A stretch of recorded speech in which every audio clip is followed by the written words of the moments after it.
જય જવાન જય કિસાન. કચ્છ આવવાના ઘણા સમયથી રાહ જોઈ રહ્યા હતા અને આજે અમે કચ્છ આવી ગયા છીએ અને રાપર તાલુકાનું શક્તિનગર ગામ છે ત્યાં અમે આવેલા છીએ. વેલજીભાઈની બહુ સરસ ખેતી છે, મહેમાનગતિ એમની કરી છે, ચા પાણી પણ કર્યા. તો આપ જોઈ શકો છો અમારી આજે ગોલ્ડન જોલી વેરાયટી. અને ઘણા ખેડૂતો કહેતા હોય છે કનવરજીભાઈ ગોઠવીને જો આ બધી પેક જ છે, જુઓ આ જુઓ.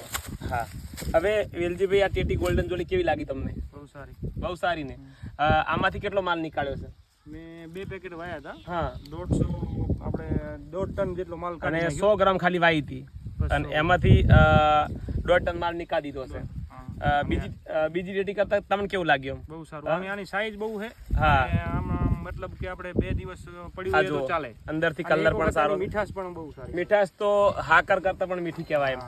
તો હવે તમે બીજા ખેડૂતોને શું કહેવા માંગો છો? કચ્છમાં આવતા વર્ષે વાવેતર બીજી સાહેબ આમાં ખાસિયત એ છે કે એક વખત વેપારી લઈ જાય ને, વરીની રાધનપુર થી આવ્યો હોય ને તો વરીને પાછો આવીને વરીની આ ટેટીની માંગે બાજુ. અરે રાધનપુર નહીં, શ્રીનગર વાળા અહીંયા જ આવશે. ગમે તે હોય એની મીઠાશ એમને કચ્છમાં આવવું પડશે. ખરેખર આમ ટેટી સારી છે ને. બીજા ખેડૂતોને શું કહેવા માંગો તમે? એક વખત જરૂર વાવે પણ વાવે. હા હા, આભાર. કચ્છની મુલાકાતથી બહુ મજા આવી. વેલજીભાઈના બધા તમામ મિત્રોનો હૃદયપૂર્વક આભાર. અને ટેટીનું ફિલ્ડ તો સારું છે જ, પણ વેલજીભાઈની મહેનત પણ સારી છે. જય જવાન જય કિસાન.